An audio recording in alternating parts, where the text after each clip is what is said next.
नमस्कार, मेरा नाम है क्रिश और सबसे पहले आज मैं आपका स्वागत करता हूँ इस चैनल पर जिसका नाम है ट्रू हॉरर स्टोरी टेलर। एक बार फिर से आज मैं आपके लिए लेकर आ गया हूँ एक नई और सच्ची हॉरर स्टोरी। आज मैं आपको जो कहानी सुनाने वाला हूँ, ये कहानी एक ऐसी फैमिली की है जिस फैमिली में इनके एक बुज़ुर्ग जिनकी मृत्यु हो जाती है, मगर उनकी मृत्यु हो जाने के बाद भी वो लगातार अपने पूरे परिवार को दिखते रहते हैं।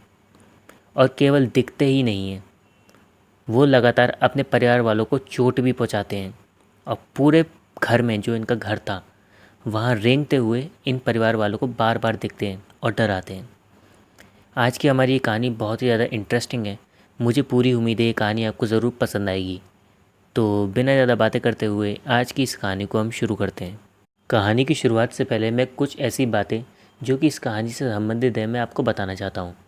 जैसे कि मैं अक्सर अपनी कहानियों को परिवार के नज़रिए से या पीड़ित जो भी जिसके साथ भी घटना घट रही होती है उसके नज़रिए से बताता हूँ, लेकिन आज की ये कहानी मैं आपको एक पंडित जी जो कि इस कहानी में सब कुछ ठीक करते हैं उनके नज़रिए से बताऊँगा।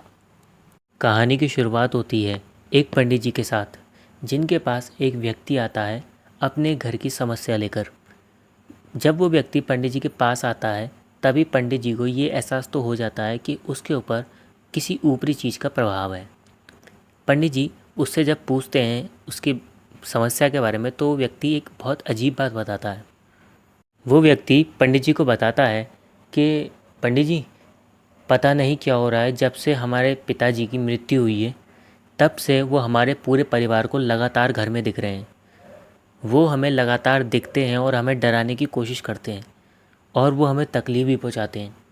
पता नहीं ऐसा क्या हो रहा है, जिससे हमसे ऐसी क्या गलती हो गई जिसके कारण वो पिताजी हमें लगातार दिख रहे हैं, पूरे परिवार को। अब ऐसा केस पंडित जी के पास भी पहले कभी नहीं आया था कि मरने के बाद कोई आत्मा किसी परिवार को लगातार दिख रही है और साथ ही साथ वो उस पूरे परिवार को चोट भी पहुंचा पा रही है। इसके आगे वो आदमी पंडित जी को बताता है कि पंडित जी, जब जब हमारे पिताजी की आत्मा पूरे परिवार को जब दिखना शुरू होती है, जब उसका टाइम होता है, उसी टाइम के बाद से पूरे घर में जैसे किसी की लाश सड़ रही हो ऐसी बदबू आने लग जाती है। नाक बंद करने की नौबत आ जाती है। और वो आदमी बताता है कि जब जब ऐसा होता है तब पूरे घर में चीखने चिल्लाने की आवाज़ आने लगती है, जैसे कई सारे लोग चीख रहे हों और उन पे कोई जैसे अत्याचार कर रहा हो, उन्हें मार रहा हो। ऐसी आवाज़ें आने लग जाती हैं पूरे घर में से। वो आदमी बताता है कि पंडित जी, हम इस चीज़ को कई दिनों से झेल रहे हैं। लगभग 7 से 8 दिन हमें इस चीज़ को झेलते झेलते हो गया है। जब से मेरे पिताजी की मौत हुई है, जैसे ही उनका तीजा निपटा था उसके बाद से ही ये सब हो रहा है। हम सब लोगों ने ये सोचा था कि जब हम अपने पिताजी की तेरहवीं कर देंगे तो हो सकता है ये सब कुछ ठीक हो जाए। इस कारण हमने अपने पिताजी की तेरहवीं जल्दी करवा दी थी, लेकिन उसके बाद भी कुछ ठीक नहीं होता और सब कुछ वैसा ही है और हम लोग हर रात परेशान होते हैं। इन सब बातों को बताने के बाद में बाकायदा वो आदमी पंडित जी को प्रूफ भी देता है। अपना हाथ दिखाते हुए वो कहता है कि ये निशान मेरे मेरे पिताजी की वजह से ही आए हैं, उन्होंने ही मेरे को नुकसान पहुंचाया था। वो हाथ दिखाता है तो उसके हाथ पर खरोंचों के निशान होते हैं, जैसे कि नाखून से खरोचा गया उसे।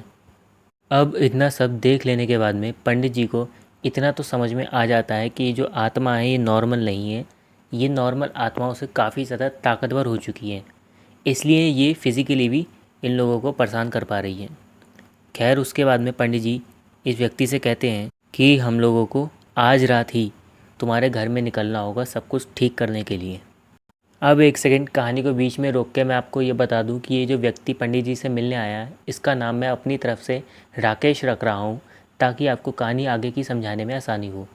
तो राकेश को लेकर के पंडित जी इसी दिन की रात को निकल जाते हैं इसके घर पे। जैसे ही ये लोग अपनी जगह से निकलते हैं घर पे जाने के लिए, राकेश को उसी समय फ़ोन आता है अपने घर से कि अब की बार टाइम से पहले इसके जो पिताजी हैं उनकी आत्मा दिखनी शुरू हो गई है और पूरा परिवार घर में भाग रहा है इधर से उधर बचने के लिए कि किसी तरीके से उनसे बचे जाए। तो पंडित जी फ़ोन पर ही कह देते हैं इन लोगों से कि बाहर मत निकलना, घर से बाहर मत निकलना, ऐसा घर में कह दो अपने कि घर से बाहर ना निकले वरना कोई दुर्घटना हो सकती है, क्योंकि उस आत्मा को ये पता चल गया है कि तुम मुझ तक पहुंच गए हो। इसलिए आज वो कई सारी कोशिशें करेगी कि मैं तुम्हारे घर तक ना पहुंच पाऊं। अब पंडित जी राकेश के साथ जल्दी निकलने के लिए तुरंत एक कार बुक करते हैं और कार में बैठ करके इस व्यक्ति के घर की तरफ निकल जाते हैं रात ही में। रास्ते में जब ये पहुंच रहे होते हैं तो लगभग आधा रास्ता पूरा हुआ होता है, तभी अचानक से इनके जो कार है इसका टायर पंचर हो जाता है। ये बाहर निकल के देखते हैं तो टायर जब पंचर हो चुका होता है तो पंडित जी को राकेश एक ऐसी बात बताता है जिसके बाद में पंडित जी एकदम से चौंक जाते हैं। पंडित जी से राकेश कहता है कि पंडित जी, मुझे यहाँ पर अपने पिताजी दिखने शुरू हुए हैं। तो पंडित जी कहते हैं मतलब रास्ते पर ही तुम्हें दिख रहे हैं वो? तो राकेश कहता है हाँ। तो पंडित जी कहते हैं कि वो कुछ नुकसान पहुँचा रहे हैं क्या तुम्हें? तो वो राकेश कहता है कि नहीं नहीं, वो नुकसान नहीं पहुँचा रहे हैं, बस मुझे गुस्से में देख रहे हैं, वहाँ बैठे हुए हैं किनारे पे। एक इशारा करता है एक जगह पे। राकेश पंडित जी से कहता है कि वहाँ बैठे हुए हैं। तो पंडित जी कहते हैं कि ऐसा है तो उन पे ज़्यादा ध्यान मत दो और जल्दी से कार का टायर बदलो, हमें जल्दी ही यहाँ से निकलना हो, तुम्हारे घर तक पहुँचना है। इसके बाद में राकेश फटाफट कार का टायर बदलने लग जाता है। एक मैं बात और आपको बता दूं कि इस बीच में इनके साथ एक ड्राइवर भी था, जिसकी एक कार है जो उन्होंने बुक कराई थी, वो एक ड्राइवर था, उसमें चला रहा था, वो भी कार के टायर बदलने में हेल्प कराता है। अब ये सब चीज़ें हो ही रही होती हैं, तभी अचानक से क्या होता है, पंडित जी के बहुत पास ही से एक बहुत बड़ा ट्रक गुज़रता है। मतलब बहुत थोड़ी सी जगह से पंडित जी उस ट्रक से बचे थे, वरना उनका आज एक्सीडेंट हो जाता है इस दिन। अब पंडित जी ये समझ जाते हैं कि ये जो आत्मा है ये बहुत ज़्यादा ताकतवर है और ये पूरी कोशिश कर रही है कि मैं वहाँ तक ना पहुँच पाऊँ किसी भी तरीके से। अब पंडित जी देखने लगते हैं कि फटाफट हो। इसी बीच में जब टायर बदल रहा होता है वो ड्राइवर और राकेश मिलकर, तभी एकदम से राकेश बहुत ज़ोर से चिल्लाता है। अब पंडित जी उसे देखते हैं तो पंडित जी ये देखते हैं कि राकेश की पीठ पर एक बहुत बड़े नाखूनों के निशान आ गए हैं जो कि ताज़ा हैं। तो राकेश बताता है कि मेरे पिताजी ने अभी अभी मुझे खरोंचा है मेरी पीठ पर और ऐसे ही निशान मैं बहुत समय से झेल रहा हूँ। राकेश इस समय रोना शुरू कर देता है डर के मारे, मगर पंडित जी उसे दिलासा देते कि नहीं, मैं सब कुछ ठीक कर दूँगा, तुम घर चलो। पंडित जी उसे किसी तरीके से संभाल करके कार ठीक करने के बाद में कार में बैठाते हैं और सब ये लोग मिल करके राकेश के घर पहुँचते हैं। जब तक ये लोग राकेश के घर पहुंचते हैं तब तक 4 बजे के आसपास का टाइम हो जाता है, यानी कि वो पूरी रात बीत जाती है सड़क पर ही। इनका पूरा परिवार तितर बितर होता है जब ये लोग घर में पहुंचते हैं। मतलब कोई कहीं बैठा है, कोई कहीं बैठा है, सब लोग डरे हुए होते हैं, पूरा घर उथल पुथल होता है, सारा सामान गिरा हुआ होता है इधर से उधर। अब पंडित जी जब पहुँचते हैं, ये सब हालत देखते हैं तो पंडित जी सबको मतलब दिलासा देते हैं, कहते हैं कि समय रुको, मैं ठीक कर दूँगा। अब पंडित जी कहते हैं कि देखो, मैं जो भी पूजा करूँगा वो मैं रात को शुरू करूँगा। जब ये आत्मा दिखनी शुरू होती है तुम लोगों को, वो समय बताओ मुझे। फिर ये लोग वो समय बताते हैं। पंडित जी कहते हैं कि इसी समय से मेरी पूजा शुरू होगी और आज का दिन नॉर्मल कटेगा, रात को ही मेरी पूजा स्टार्ट होगी। पंडित जी कहते हैं कि जो जो मैं सामग्री कहूँ वो मुझे ला करके दे दूँ। पंडित जी इनसे सारी सामग्री मंगाते हैं जो जो इन्हें पूजा में ज़रूरत थी पंडित जी को। अब पूरा दिन कटता है, रात का टाइम होता है। रात के टाइम में जैसे ही वो समय होता है तब एकदम से पंडित जी को भी पूरे घर में बदबू आनी शुरू हो जाती है और इन लोगों को, परिवार वालों को, बदबू के साथ साथ चीखने चिल्लाने की आवाज़ें भी आनी शुरू हो जाती हैं। चीखने की आवाज़ पंडित जी को नहीं आ रही थी, उन्हें केवल बदबू फील हो रही थी इस घर में। पंडित जी सारा पूजा का अपना सामान तैयार करते हैं और पूजा करना स्टार्ट कर देते हैं।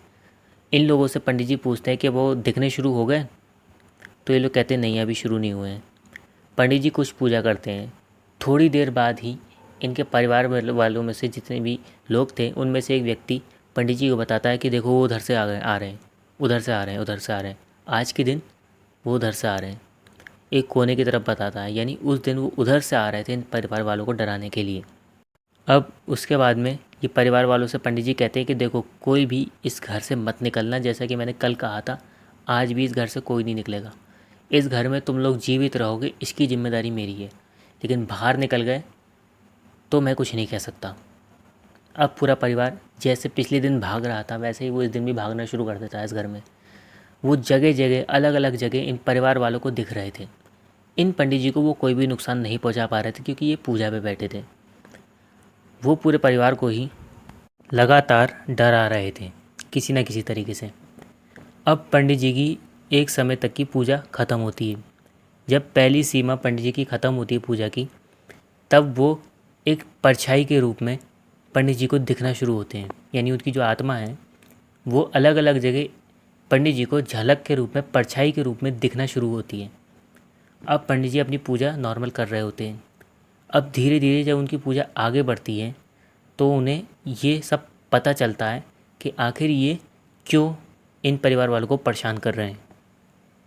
असल में हुआ क्या था, राकेश के परिवार वालों ने इनकी मर्जी के खिलाफ जिस मकान में आज ये हैं इसे बेच दिया था। ये मकान बिक चुका है, बस लास्ट की कार्रवाई होनी रह गई थी। जो एक तरीके से साइनिंग का हिसाब किताब रहता है, रजिस्ट्री वेस्ट्री रहती है, वही चीज़ रह गई थी। इतना ही हुआ था और बिना मर्जी के, राकेश के पिताजी की बिना मर्जी के इस मकान को इन्होंने बेच दिया था। वो इस मकान से बहुत लगाव करते थे। वो कभी भी नहीं चाहते थे कि ये पूरा परिवार इनके इस मकान को बेचें। वो ये चाहते थे कि इनके बाद भी पूरा परिवार इसी मकान में रहे, इस मकान को छोड़ के ना जाए। लेकिन उनकी जीते जी ही इस पूरे परिवार ने चालाकी से उससे साइन करवा लिए और उसके बाद में इस मकान को उनकी मर्ज़ी के बगैर किसी व्यक्ति को बेच दिया। इसी गम में उनकी डेथ हो जाती है। इसी चीज़ को सोच सोच के एक इच्छा लेकर के मरते हैं वो, इसलिए उनकी आत्मा को मोक्ष नहीं मिलता और वो इस पूरे परिवार को परेशान कर रहे हैं इसी कारण से। ये सारी बातें पंडित जी को अपनी पूजा के ज़रिए पता लगती हैं। अब पंडित जी बाकी जितनी बात की डिटेल है वो राकेश से भी पता कर लेते हैं कि हुआ क्या था। अब ये सब पता करने के बाद में पंडित जी ये निर्णय पे आते हैं कि इसमें ये जो आत्मा है ये गलत है, क्योंकि चाहे कुछ भी सही, जीते जी कुछ भी सही, लेकिन मरने के बाद में जो जीवन है, जो सामाजिक जीवन है, उससे मोह छूट जाना चाहिए आत्मा का। और ये ऐसा नहीं कर रही, साथ ही साथ अपने पूरे परिवार को ये आत्मा तकलीफ़ दे रही है, ये जो राकेश के पिताजी की आत्मा है। इसलिए पंडित जी उस आत्मा को मतलब एक तरीके से ये इस फैसले पे आते हैं कि आत्मा इसमें गलत है। इन सब चीज़ों के बाद में पंडित जी अपनी पूजा को पूरा करते हैं। उसे अपनी लास्ट जो पूजा की स्टेज थी वहाँ तक लेके जाते हैं। उसके बाद में पंडित जी को वो जो आत्मा है राकेश के पिताजी की वो दिखने लग जाती है पूजा के अंत तक। उसके बाद में पंडित जी अपने मंत्रों की शक्ति से एक ऐसा हंटर सा तैयार करते हैं वहाँ पर, जो कि पंडित जी के अलावा किसी को नहीं दिख रहा था।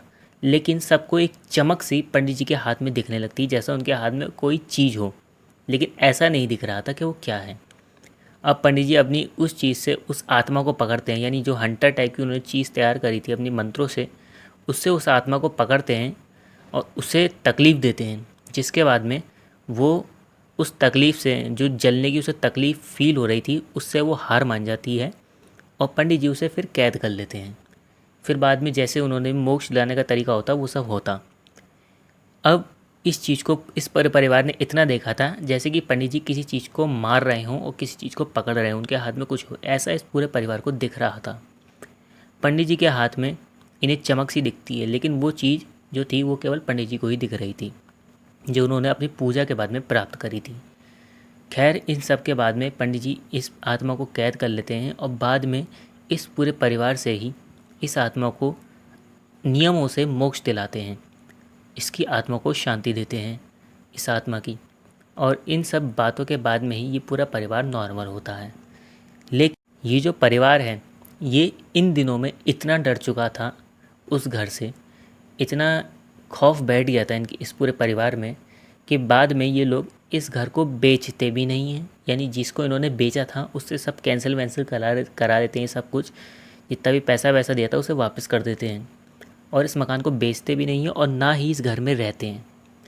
ये मकान इनके पास ऐसे ही पड़ा रहता है, ना कोई इस घर में रहने आता है और ना ही इस घर को ये लोग बेचते हैं।